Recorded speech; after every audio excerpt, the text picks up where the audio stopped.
Bom dia, gente.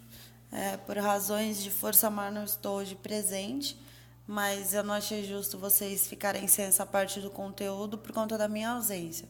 Então, eu gravei esse vídeo aqui para explicar a minha parte da eletiva e porque também ele tem relação total com o conteúdo de hoje, que é o milho. Então, não faria sentido passá-lo na próxima aula, sendo que a gente ia perder esse gancho que é do alimento de hoje, né? A minha parte na eletiva é sobre etimologia. Etimologia se trata da criação das palavras, como as palavras foram formadas, como elas surgiram. E essa é uma parte muito interessante e curiosa de todas as línguas, não só da nossa, né? Mas para essa primeira aula, eu julguei que seria interessante a gente iniciar pelo começo mesmo, né? De como surgiram as línguas, de como as palavras foram formadas. Então, acredita-se que todas as línguas, elas surgiram de uma única língua, que é chamada língua indo-europeu. Então, eu separei aqui para vocês um mapa, e esse mapa, ele mostra lá em cima, tá vendo? Não sei se dá para ver aqui, se tá claro para vocês, proto-indo-europeu, que é a língua mãe, é o início de tudo. Então, a partir dessa língua, surgiram as outras. Então, esse mapa aqui, ele mostra certinho, né, as ramificações. Por exemplo, aqui, ó, o germânico, ele deu a criação do inglês e do alemão. Por isso que a gente vê que a língua inglesa tem uma grafia e uma pronúncia tão diferente da nossa.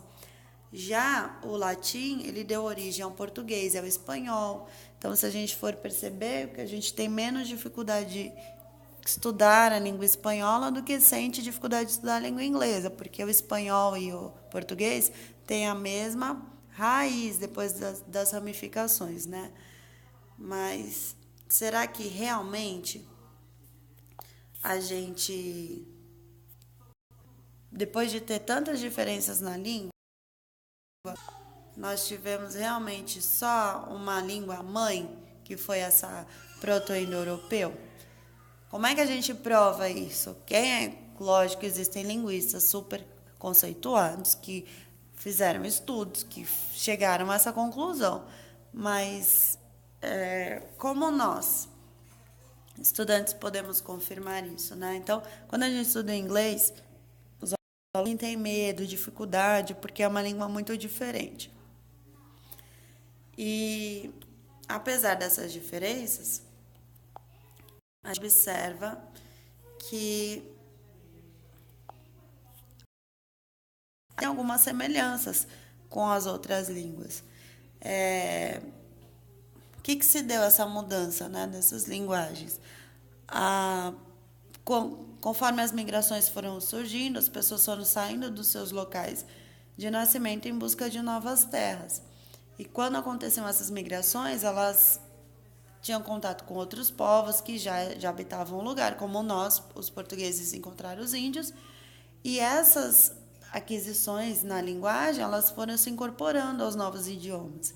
Então, se a gente vê o espanhol e o catalão, que são línguas muito similares, a gente vai conseguir notar diferenças entre elas, né? E essas assimilações fizeram com que as línguas se transformassem e, a partir da única raiz mãe, né, a gente conseguisse criar uma nova língua. Então, cada um foi tendo contato com pessoas de outros lugares, de outros povos, e aí foram criando uma linguagem nova, né?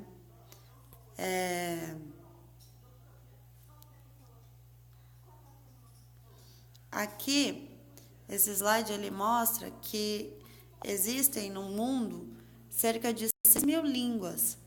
E dessas 6.000 línguas faladas hoje em dia, 2.500 correm o risco de desaparecer. Por que isso? Porque às vezes há uma língua de um determinado vilarejo, uma língua de uma comunidade pequena, em que os mais velhos têm o domínio dessa linguagem. E como às vezes a população já não está mais no processo de crescimento, já não nascem mais pessoas naquela comunidade, os mais novos, os mais velhos falecendo, a língua morre junto com eles. Então, principalmente desses lugares muito pequenos e que têm dialetos muito próprios, são essas línguas que estão correndo risco de vez no nosso planeta, né? Mas tá, a senhora está falou que tem a ver com milho. O que o milho tem a ver com isso, né? Qual será a relação do milho com tudo isso que a gente está falando? Então, quando eu comecei a fazer a pesquisa sobre a palavra milho, eu descobri que ela é originária do latim milium, e essa origem provavelmente é por conta da quantidade de grãos, né? Essa palavra ela está relacionada ao numeral 1000. Então, como são vários grãos, muitos grãos de milho, então provavelmente a escolha desse nome foi por conta disso.